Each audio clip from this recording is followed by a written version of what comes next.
মানুষের হায়াত মৌত আল্লাহ কর্তৃক নির্ধারিত। যার যতদিন হায়াত আছে সে পৃথিবীতে ততদিন বেঁচে থাকবে। আবার যার যেখানে যে অবস্থায় মৃত্যু নির্ধারিত আছে তাকে সেখানে সে অবস্থায় মৃত্যুবরণ করতে হবে। এ ব্যাপারে মানুষের কোনো হাত নেই। কিন্তু পৃথিবীতে কোনো কোনো সময়ে মানুষের এমন অবস্থায় মৃত্যু ঘটে যা বিবেকবান সকলের হৃদয়কে নাড়া দিয়ে যায়। ঘটনার আকস্মিকতায় বিস্ময়ে বিমূঢ় হয়ে পড়ে অনেকেই। নিজের অজান্তেই চোখের কোণা থেকে তপ্ত অশ্রুফোঁটা গড়িয়ে পড়ে। ধৈর্য ধারণ করা অতি কঠিন হয়ে পড়ে। তবুও সব কিছু মেনে নিতে হয়। কিন্তু হৃদয়ে যে গভীর ক্ষত হয় তা থেকেই যায়। কখনো ওই ঘটনা স্মৃতির পাতায় ভেসে উঠলে ডুকরে কেঁদে ওঠে মন। এমনই একটি বিষয় তুলে ধরতে আজকের এই ঘটনার অবতারণা। আমরা সাগরকুলের মানুষ। বিভিন্ন ঘাত প্রতিঘাত ও প্রতিকূলতা সহ্য করেই আমাদের বেঁচে থাকা, বিপদ মাথায় নিয়ে আমাদের চলা। আমাদের বিপদ মুহূর্তের একটি হৃদয় বিদারক সত্য ঘটনা আমি ব্যক্ত করতে যাচ্ছি। আমি তখন যুবক ছিলাম।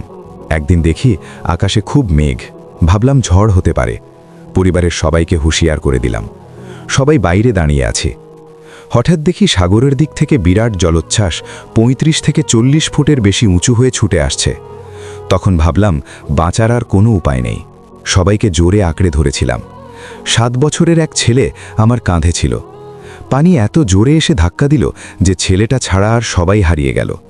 তখন আমরা অনেক পানির নিচে। পানি আমাদেরকে অনেক দূরে নিয়ে গেছে। যখন পানির ওপরে উঠলাম তখন কোথাও কোনো ঠাঁই নেই। কোথাও কোনো গাছ বা উঁচু কিছু দেখতে পাচ্ছিলাম না। ছেলেটা তখন কাঁধে, গলা ধরে আছে। ওকে বললাম, আব্বু তুমি ২ হাতে আমার গলা জড়িয়ে ধরো, ছেড়ো না যেন, তাহলে ডুবে যাবে। ছেলেটি কাঁদছে আর বলছে, আব্বু তুমি আমাকে ফেলে দিও না, তাহলে আমি কিন্তু ডুবে যাব।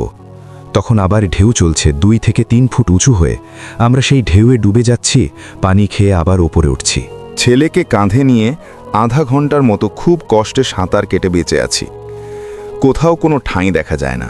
তখন ভাবছি আর বোধহয় বাঁচতে পারবো না, জীবন যায় যায় অবস্থা। মনে মনে ভাবছিলাম ছেলেটা যদি গলা ছেড়ে ডুবে যেত তাহলে হয়তো নিজে বাঁচতাম। পরে কষ্ট সহ্য করতে না পেরে বলে দিলাম, তুই আমার গলা ছেড়ে দে।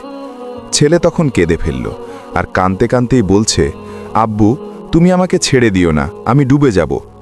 বারবার বলার পরেও যখন ছেলেটি গলা ছাড়ছে না তখন আমি হাত ধরে টান দিই। ছেলে আরও জোরে কাঁদে এবং জোরে গলা জড়িয়ে ধরে। আমরা দুজনের কেউ মরতে চাই না, আবার কেউ বাঁচতেও পারছি না।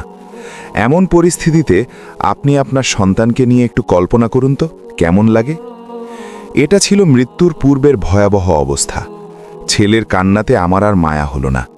আমি ওর হাত টেনে কামড়িয়ে ধরলে সে আমার গলা ছেড়ে দেয়। সাথে সাথে ছেলেটি ডুবে যায়, পানির অনেক নিচে চলে যায়। তখন মনে মনে বললাম, বেঁচে গেছি। এর মাত্র ৫ মিনিট পর আমার পায়ে উঁচু গাছের ডাল লাগলো। আমি তার উপরে দাঁড়ালাম। সাথে সাথে ছেলেটির হৃদয় বিদীর্ণকারী কান্না জড়িত কথা কানে ভেসে আসলো। চোখে বাঁধ ভাঙা অশ্রু নেমে এলো। তখন ভাবছি, এই তো ঠাঁই পেলাম, তবে কেন আমার ছেলেটাকে পানিতে ফেলে দিলাম? এ কি করলাম আমি? এইটুকু সময় আমি তাকে ধরে রাখতে পারলাম না। কত বড় ভুল হয়ে গেল। আমি সেখানে দাঁড়িয়ে জায়গাটাও বুঝতে পারছি। পানি সরে গেলে ওখানে লাশ পাওয়া যাবে। ১.৫ দিন পর পানি সরে গেল। আমি গাছে ছিলাম, একটু ক্ষুধাও লাগেনি, ঘুমও আসেনি।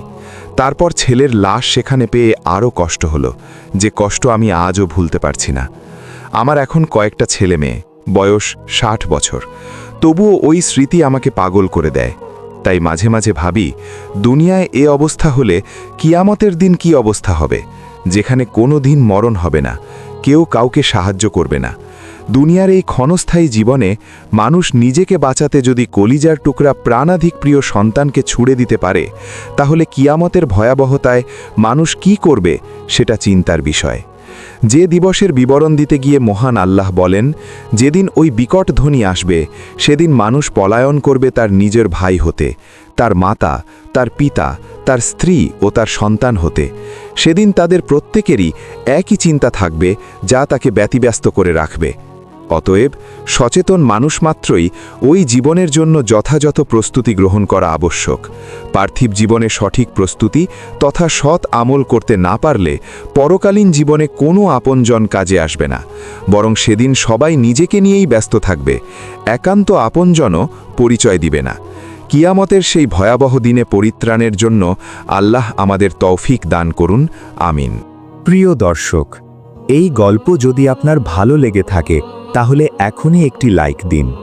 প্রতিদিন এমন বাস্তব ও শিক্ষণীয় ইসলামী গল্প পেতে আমাদের চ্যানেলটি সাবস্ক্রাইব করুন। আর আপনার মতামত নিচে কমেন্টে লিখতে ভুলবেন না। জাযাকাল্লাহু খাইরান।